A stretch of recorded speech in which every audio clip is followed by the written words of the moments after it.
Hey guys, Ben here and welcome back to another video on Superman. Today we're going to be talking about the teaser that has been released, and also we know that a trailer is coming this week on Thursday, so get hyped for that. We got so much to break down, so stick with me throughout this entire video, and if you do go on to enjoy it, please be sure to leave a like and a comment and subscribe and turn on notifications so you don't miss any future videos later this year. So without further ado, we're going to go ahead and talk about the poster and the score that was released alongside it. So James Gunn posted on Twitter a tweet that said, "Look up Superman only in theaters July 11th.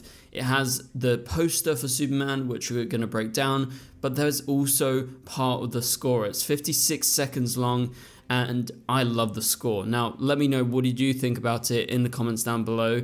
It almost sounds quite heavenly. It sounds heroic. It sounds like something you would expect from a Superman film. It definitely has hints of John Williams' original Superman score, and by looking at the reaction online to the score, it seems people are liking that. It's kind of like that Superman nostalgia, looking back to the original Superman film, hearing tones of John Williams' score and other scores that have been done before, but also there are people online saying they really would like it to be something of its own, you know, to not rely too heavily on nostalgia.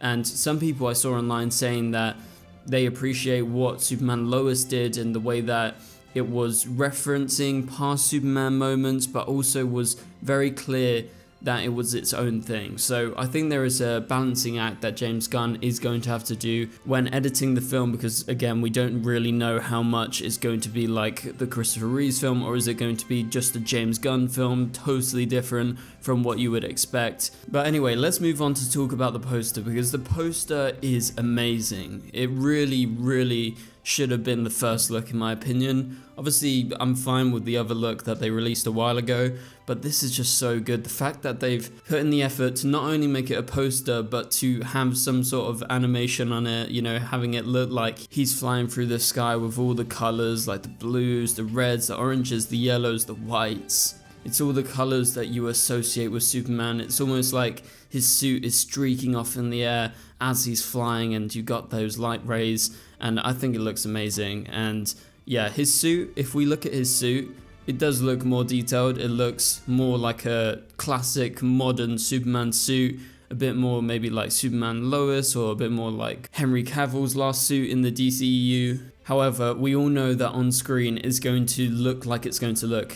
It's a fact that if you look at behind the scenes shots, they're going to look different because they're using different cameras by paparazzi, and those cameras don't have the same quality as, say, an Arri Alexa or whatever camera they use to shoot Superman. So when we see Superman actually in the cinema, then you'll see what it actually looks like properly. And for now, I have to say this is a great teaser for the trailer, because the trailer is coming on Thursday. Obviously, we're going to have a breakdown out straight away when it comes out, so be on the lookout for that. And make sure to tune into any DCU or Superman videos that I'm doing at the moment. So for now, let's move on to the next thing. So we got our first official synopsis for the Superman film, and this is what it has to say. This was a press release. James Gunn takes on the original superhero in the newly imagined DC universe with a singular blend of epic action, humor, and heart, delivering a Superman who's driven by compassion and an inherent belief in the goodness of humankind. So this synopsis doesn't give us too much insight into the actual story of what's happening in Superman, but it gives us a good idea of what James Gunn is aiming to achieve to take Superman into a new universe that obviously he's creating with DC. He's going to be a pivotal part of that. Eventually down the line, once you had a bunch of films, TV shows that have been released after Superman, you're obviously going to lead to some team-up films, some team-up shows. Whether that's Justice League or not, well, he's going to be the leader. So whatever James Gunn does with this Superman film is going to define what's going to be coming next in the DC universe. It will follow a similar tone. Obviously, each project can change project to project depending on the director, the writer, and everything, but I think overall it's all going to come back to James Gunn, and he's probably going to end up making, let's say, the first DCU Justice League team-up film. And so let's break down what he said. So a singular blend of epic action, humor, and heart, So that's exactly what you would expect from a Superman film. Superman, at the end of the day, is all about action, it's about his heroics, but also it's about his heart. That is a key part. That's what made Superman Lois so great. It was that balance between the human side of Superman or Clark Kent and Lois Lane, and then there's also the superheroics of him being a superpowered being from another planet, right? And James says, delivering a Superman who's been driven by compassion and an inherent belief in the goodness of humankind. And that's actually entirely true. That is what Superman is all about. So I love that James is just confirming here, yeah, we're going for that. This isn't a very different Superman from what you would normally expect of him. So let's move on. We got a couple of quotes coming from this article with The Wrap, because James Gunn has talked about the tone of Superman, and he's quoted as saying it's humorous, but it certainly is not as comic or as much comedy as either the Suicide Squad or Guardians of the Galaxy. Obviously, we're not expecting tons of comedy, but there's always going to be light-hearted moments in Superman. But it's good to hear that he is sticking to his humor a bit, but not too much, because I don't think it would be very fitting. And so The Wrap goes on to ask Gunn a bunch more questions, and he revealed his approach to the Man of Steel to a bunch of reporters, including The Wrap, and he said zero, and Gunn emphatically stated when asked how much of the movie is dedicated to setting up other characters or future DC projects. He says, I mean, maybe 2 little things, 2 moments, but basically, if something's there just to set up something else, F it. For Gunn, this philosophy extends beyond just the film. He says everything needs to stand by itself, talking about the greater DCU and all the projects. I don't want somebody to have to go see this movie and be relying on anything else, which I think is an interesting take, because if you look at the MCU, you clearly have to watch other projects, right? Otherwise it chronologically just doesn't make sense if you hop to, let's say, Avengers Endgame, right? And you've missed Infinity War. And the DCEU was like that to an extent, although at certain points they did make films quite separate, like the original Shazam, Black Adam was quite separate, so, you know, they kind of learnt from the MCU, I guess.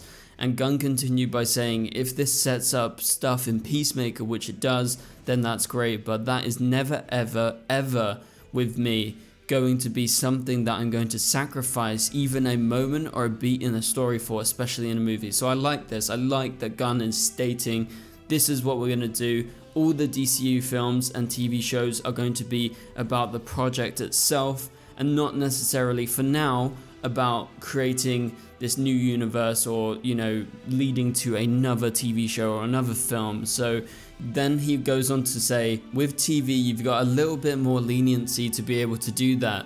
But in a movie, every beat has to be in there for the movie itself. Basically, I think he's talking about pacing and actually servicing the main story rather than thinking about something greater. And so the film starts with Superman already established in this world with existing relationships with both Lois Lane and Lex Luthor. James said, we just start in the middle of the action. Superman's already existing, Lois and Clark already know each other, Lex hates Superman's guts from the beginning, although they don't know each other personally. So Gunn's vision for the film draws from various influences while maintaining its own identity. So this kind of answers what we were talking about with the score. So he said, all previous DC media influenced me. I think that obviously the original Donner movie influenced me, but there's a lot of things that this isn't. Like, I'm not going to make a Donner type movie. It's very different from that. And he also cited All-Star Superman as a major comic book influence, noting its Silver Age feel and science fiction approach. And that's actually been something that he's not been shy to say. This is a very sci-fi heavy film. It's not going to stay super grounded, although at times it will be very humane, but it's not going to be one thing or the other, but it will have a Silver Age feel according to James Gunn. So I'm liking what I'm hearing, that it's influenced by past DC films, especially the original Superman film, but he's also taking major influences from the comic books, which I think is really good. And what do you guys make of it starting in the middle of the action with Lois and Clark already having a relationship together? I don't know if they're together or not, but they at least are working together at the start of the film. Lex hates Superman's guts from the beginning, although they don't know each other personally yet. I think this is a great way to start. I think we've seen enough Superman origin stories. It's good that we start with an established Superman because that's what we're here to see, and we don't need another origin story. And for the action sequences, particularly the aerial sequences, Gunn confirmed that him and his team are taking inspiration from Top Gun Maverick. They're using drones to capture Superman's flight scenes. We shoot a lot of our action with actual drones flying in and around Superman and the people that he's flying with, the engineer. He also says, we got these really small crazy drones now. We've got some of the best flyers in the world here who are working with it. So that's an interesting way of shooting Superman flying. That's definitely different from traditional shooting styles. I've never heard of drones flying in like a green screen room with Brandon strapped up as Superman on a rig. And in the next part of the article, James Gunn confirms about Superman's costume, whether he wanted to include the trunks or not. He said he was on the no trunks team for a long time, but changed his mind after a conversation with star David Corenswet. David said something to me that really affected me. Superman wants kids to not be afraid of him. He's an alien, he's this incredibly powerful, could be considered scary individual, and he wants people to like him. He wants to be a symbol of hope and positivity, so he dresses like a professional wrestler. He dresses in a way that makes people unafraid of him. That shows that. So that is why he chose to go for the trunks, the traditional Superman trunks, which I think is an interesting reason for that. And I'm okay with that. Like, I don't mind the trunks. Yes, it's a bit less modern, but I like some nostalgia, so go for it. And I'm happy they went for it in the end. And so the film score, composed by John Murphy, will include nods to John Williams' classic Superman theme while creating something new. He said it's not a soundtrack, so it's not about the songs, it's much more of a score film. So there's going to be a lot of the score in the film, as traditional Superman projects always are. They always have lots of, emotive beats in the background. So there's quite a bit more to this article, at least 3 or 4 paragraphs more, but we're not going to go over everything. So I'm going to end the video here, but you can go ahead and read the wrap article and hear what they had to say. So go check that out. It's in the top link in the description below. But if you enjoyed this video and you're hyped for the Superman trailer coming on Thursday, please be sure to leave a like and a comment, and also subscribe and turn on notifications so you don't miss any future videos. But for now, you can click on the top right corner of the screen to watch my latest video. But for now, I'll catch you guys later. Goodbye.